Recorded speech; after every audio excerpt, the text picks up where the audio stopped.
Thanking you first of all for your time. I know it's always time crunch, but I truly appreciate your participation. It personally means to me a lot. And in the next 2 minutes, I'll describe about the book, and then you will see why I was so persistent in getting you to participate. Okay. So, Kiran, the book is, I have been mentoring people all my career, hundreds of people I have mentored all over the world in my 35 years of career. And this book is culmination of the questions and the process that I went through. And the name of the book is Achieving Meaningful Success Beyond Your Dreams. If I have to tell you in one line what the book is about, then the one liner will be define a person you would be proud of, define the person you would be proud of, then become one. That is the whole book. You yourself define, nobody else can define what is success for you and what is meaningful success for you, but you yourself define and then go and achieve it. It acts like a life and career coach to our young people. And this is a very much demand in India, especially in second tier cities. Even in large cities, all parents are not able to mentor their kids anymore. They may not be qualified or whatever. So this book will act as a life and career coach to these people. It helps with career choice and career goals. And then it helps with the skills that one needs to achieve those goals. And these are passion, excellence, leadership, mentorship, entrepreneurship, etc. And all of this is covered in one chapter each. Then it goes beyond that, because we are talking about meaningful success. It goes into relationships and family values, as well as giving back. So that is what the book covers. Now, I have taken about 10 of my mentees from all over the world who have also sort of given 2 paragraphs on how these techniques and processes have helped them. And that is also part of the book. In addition, the people I admire, such as yourself, I have asked them to interview and underline some of the messages that I'm sharing in the book. And this is why I wanted people like you, who I truly admire. The other people are Mr. Narayan Murthy, John Chambers, chairman of Cisco, Rahul Dravid, Prakash Padukone, Vinita Bali, and so on. And I wanted one iconic woman leader as well. I really don't differentiate between men and women leader, but on the other hand, we need to inspire women as well and say that you can also achieve that. And that's why I was after you. And again, thank you for accepting it. So in addition to the book, Kiran, we will launch a website along the same time when the book is launched. Okay. And the goal is to inspire 1 million young people, all free of charge. Questions will be answered on website after people read the book.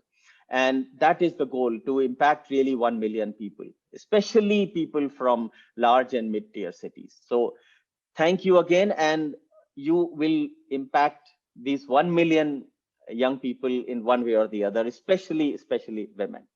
So that is what I wanted to share about the book. Any question you have, Kiran? No, let's start. Okay, so now let's come to the questions I have for you. So you have achieved amazing success, Kiran.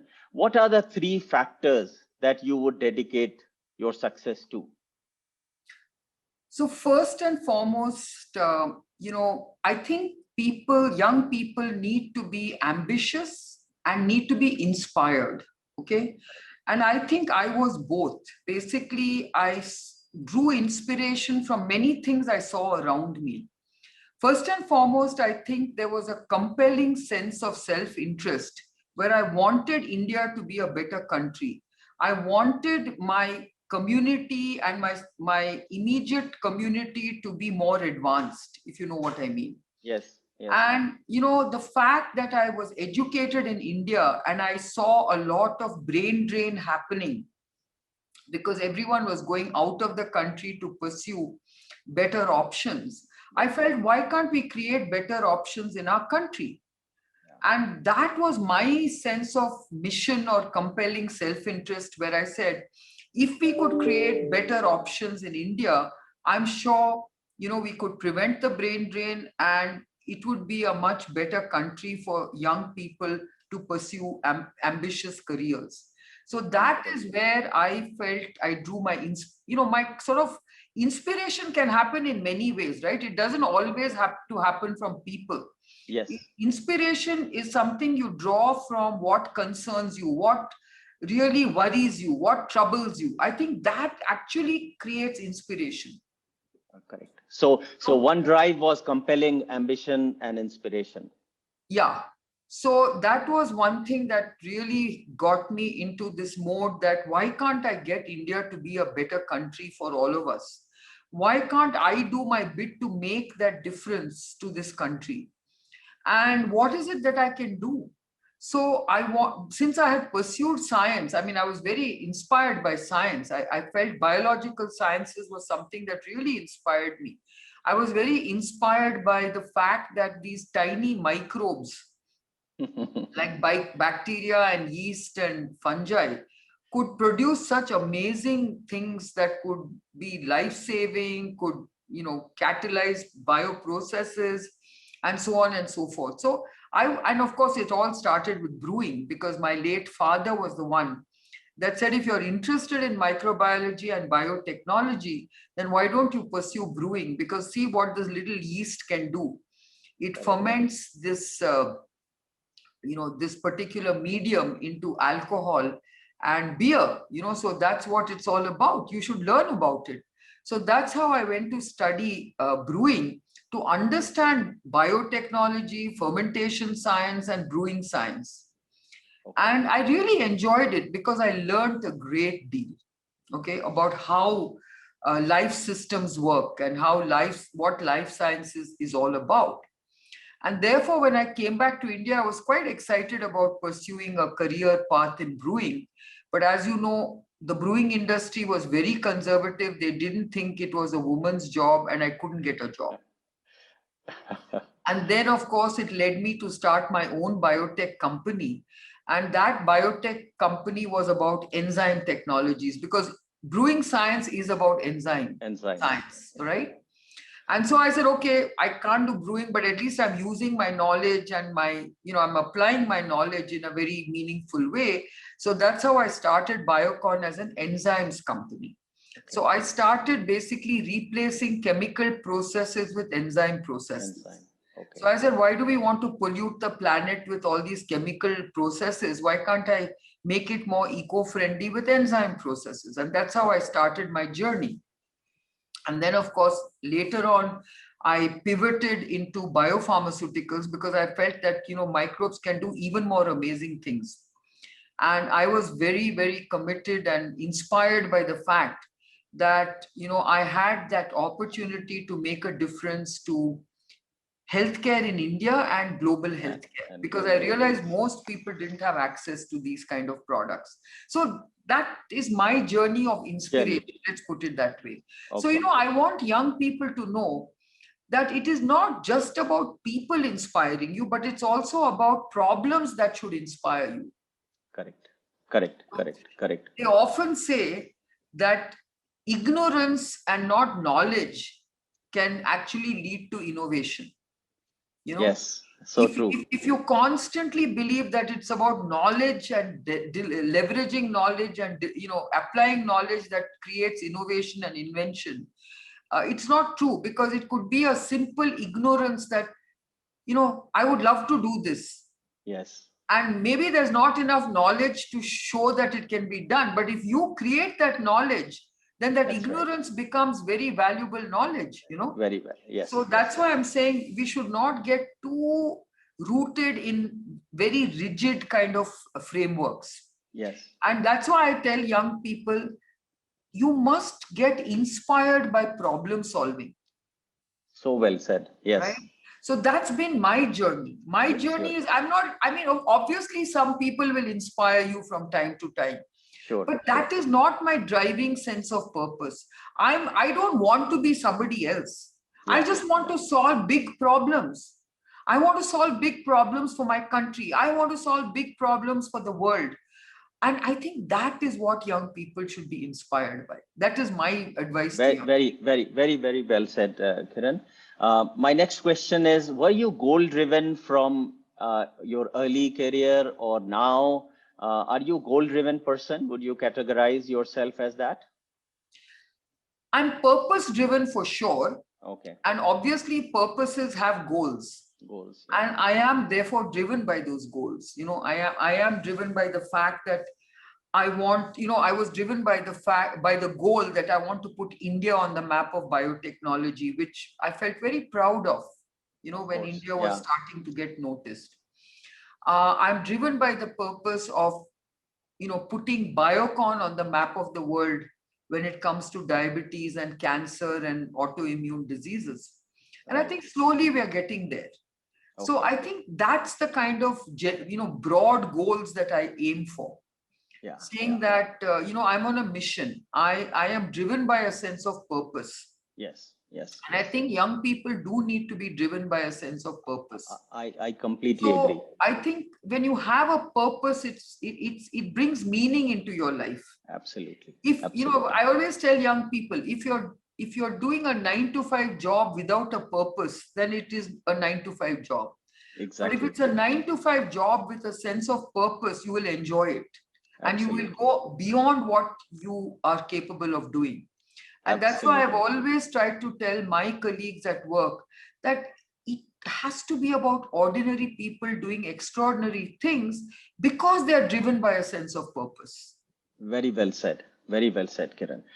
Moving to the topic of leadership, 3 leadership skills that are critical to success that you have noticed in your vast experience. One is, of course, this is an old adage, but lead by example. So that is very important. I cannot say one thing and do another. Very well said. Yes. So if I'm talking about values, and if I say that integrity, accountability, transparency are very important values, right, then I have to lead by example. Correct. In our country, we cannot have leadership that says one thing to its employees and does another. Correct. Right? Correct. And we've seen that actually being called out many times. Initially it'll be accepted because, a leader is always accepted for all their faults. But when the leader continuously becomes, I would say, not fair. Let me put it that way. I think I believe in leadership that is fair, that leads by example. So when I say fair, there should not be biases. Yeah. So I don't like that favoritism and showing a bias to certain people. But Correct. I engage with people, and you must be accessible to your people. Correct. So I leave my door wide open. I said, anybody at any strata of the company can walk through my doors with a problem, if they have one, and discuss it with me. Wonderful. And I also encourage, of course, my leadership style is to encourage problem solving. I told you that I've always been inspired by problem solving. So I also like people to solve problems. So I don't tell them what to do. I tell them to solve problems. Wonderful. And when they solve problems, they also feel very self-inspired. And I also believe that they're showing their competence in solving problems. Okay. So that's the way my leadership style is. I delegate problem solving a lot. Okay. And I really call out problems that are well solved for the organization to see and appreciate. I lead by example. If I say that, ethics and integrity are a very important part of our culture and our values, I must demonstrate it. That's right. I cannot start being looked at as saying so much for what you said. I mean, where are the ethics? Where is the honesty and integrity that you were talking about? If people start doubting that in me, then I will not be a good leader. Yeah, you have and I believe in being a fair and accessible leader. And I think if you ask any of my people, you will find that I'm very accessible and I'm very fair. When somebody does something wrong, no matter who they are, I will call it out. If they do something really great, I will call it out. Wonderful. But I don't I don't take, biased judgment calls. Let's put it that way. Okay, okay. So being fair, transparent, problem solving oriented, and so on, and walk the talk. Those are important part of your leadership. And of course, I'm a very forthright leader. I speak my mind. Yes, that we know. People actually appreciate it in that sense because they realize that I'm not a yes sir or a kind of a person. That if I feel something is wrong, I will call it out. Very nice, very nice. Any message to young people on why they should focus and develop leadership skills to do well in their life and career? Yeah, I think leadership is about decision-making abilities. It is about critical thinking because at a time of crisis, how do you lead? Correct. How do you solve problems? How do you take the right decisions? These are all very important leadership skills, and I think everyone should have that ability to think, take decisions at the right time, and taking the right decisions more often will also empower you. Correct. So I think leadership is an empowering, attribute. And I think that empowerment comes not by others looking up to you and saluting you, but it's about you. It's a self-realization that I took the right decision, that I did the right thing, that I solved the problem well, that I got the team to solve the problem in a collaborative way. This is leadership. Leadership is not about I, me, myself. I think in India, we get very, very confused with what leadership is. That's right. You always think that leadership is about yourself. Yeah. Leadership is about how I did it. Leadership is about what accolades I can get. So I don't think that is what is leadership. Okay. Leadership is really about your ability to get a team to solve problems, get a team to collaborate. The ability to take a good decision. Sometimes you listen to your team, but then you take the decision. That's right. That's right. It's not always about consensus decision making. But what I tend to do is I listen to everyone and then I decide, okay, this is the decision we should take. Yeah. Yeah. So leadership is also about everybody agreeing with the decision you've taken. That's right. That's right. But basically what you've told others is, okay, I've heard you. Give me your points of view. Correct. But I'm going to take the final decision based on what I think is right. And when you actually listen to others and you look at counterpoints and you look at various people's opinions, and finally you say that, look, I'm taking this decision for this reason, and that decision proves to be right, then people, really accept you as a leader more. Correct. So I think that is why I think people need to develop that skill of fair and good decision making. Correct. It always cannot be that I call the shots and I will take the decision and I don't care what you think. Correct. That's not the leadership style I am used to. I am used to a leadership style that says, okay, this is the problem. Let's solve the problem. Let me hear everyone's suggestion. And then I will decide how we take the decision to go forward. So that is the kind of leadership style I like. Very nice. But I find it very difficult to get everybody to accept that. I know that there are many people in my organization who do that, but many others who don't. And very often I find it is the ones who don't take that decision the way I'm describing it, who are not quite the leaders that they can be. Right. So domain-wise, they might have a lot of expertise. Knowledge, yeah. And I think leadership is also not just about domain expertise. Absolutely. See, I can have the best domain expertise, but if I cannot, get that acceptance of my team that I'm a fair and good leader, then no matter how good you are, you will never be a good leader. Absolutely. That's what I want people to understand. Youngsters should understand this because a lot of the young people are in startup companies. Correct. Startup companies are small teams, right? Yes. And within that team, somebody will show a greater sense of leadership than others. Now, how do you develop that leadership? That leadership comes from, you kind of being that influential leader who gets the team to say, hey guys, let's brainstorm this.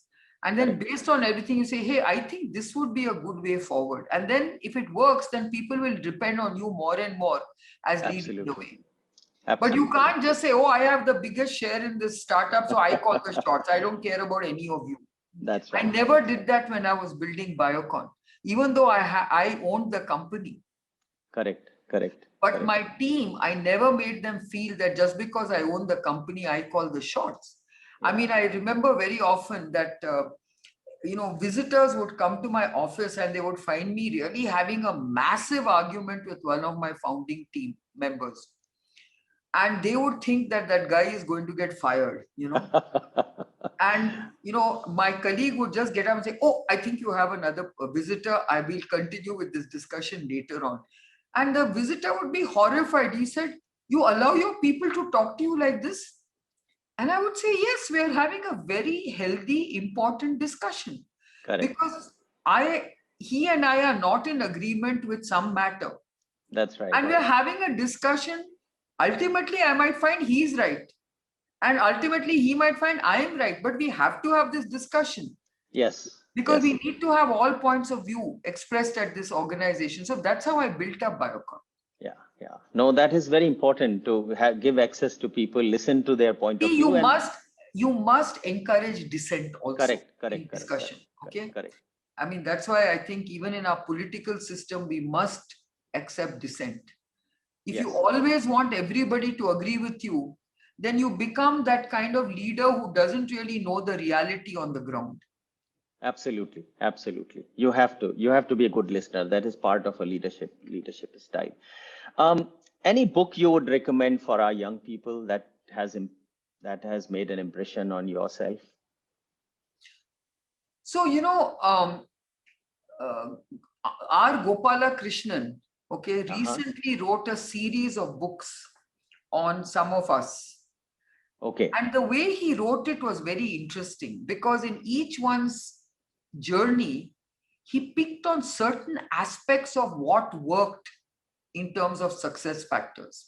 Okay. And, in my case, he actually looked at every inflection point that helped me to build my own DNA of leadership, which I thought was very interestingly captured.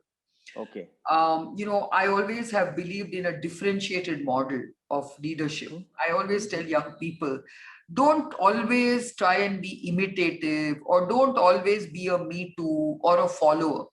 Correct. If some business model is successful, then I want to also do the same thing. Yeah. I said, even if a business model is successful, see how differently you can do that. Don't just replicate it. That's right. So in my case, I've always done that.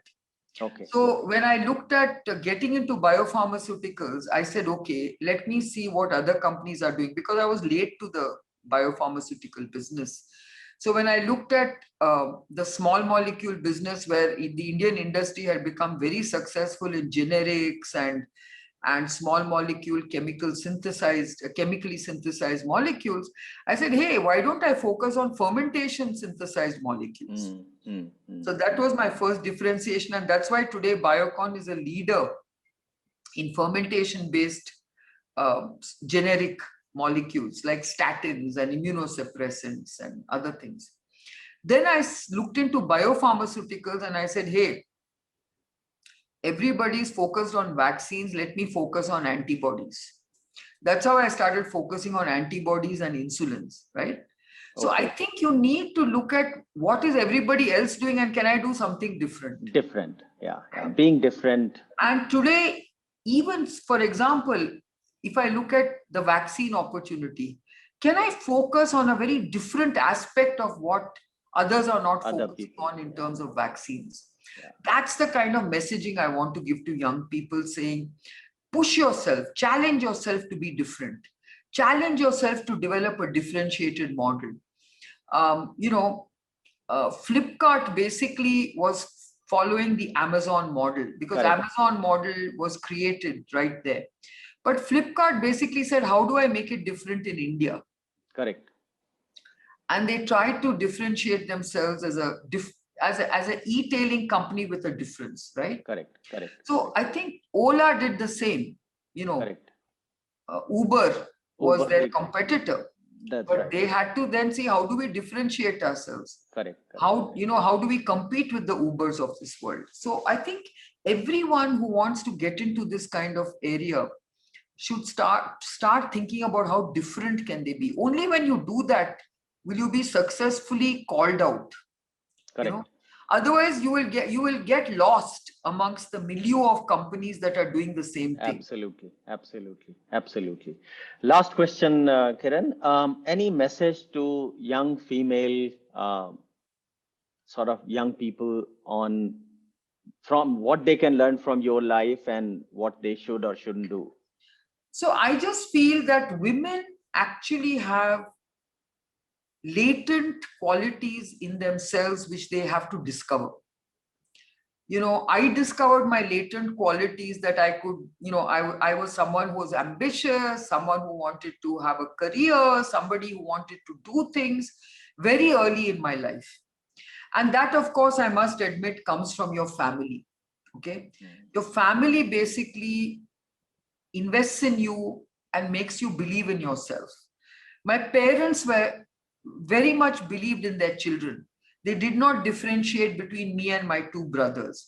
They invested in us. They said, now look, you are, you're good students. You can make good careers. You can make a good life of yours on your own. That's what they did for us. So I'm saying that for young women, I think your families need to invest in you to build that confidence, to make you feel that you can do it too. And especially if you're born in a family with sons, brothers, right? Yeah. I think you will realize that you're capable of doing as much as your brother. Yeah. My parents made me feel that, and my brothers and me also realized that, we could do just as much. I mean, I was in awe of my brother because he went to IIT, right? He was a brilliant mathematician. He was great at, computer science and everything he did. And I was always in awe of my brother because, IIT was the institution to get into. And yet my brother also admired me because he said, look at you, how well you're doing in college, in biological sciences. You're so fantastic in biological sciences. And when I went to Australia, he was in awe of me because he said, wow, look at brewing. Nobody else has done brewing science like you have done, Kiran. Amazing. So it's that mutual admiration, if you know what I mean. Yes. Brothers and sisters need to have this mutual admiration to inspire each other. Correct. Correct. It cannot be that, the parents only invest in the sons and not the daughters. Yeah. That has to change. And I think women themselves must be more demanding of being given opportunities. I think that's what I want young women to focus on. They need to demand more opportunities. Right. And more equal opportunities. I know it's very tough, but I think if they can actually push themselves a lot more, they will get those opportunities.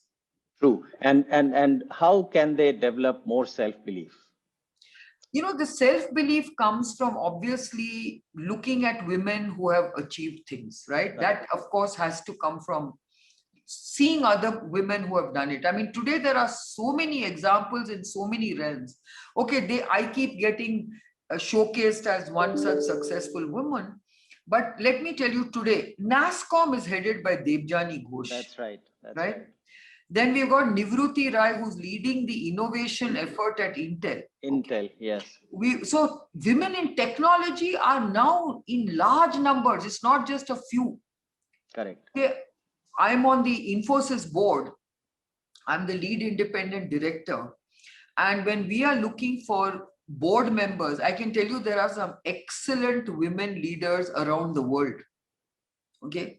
And I think women need to understand that this tribe of women leaders has grown and grown and grown.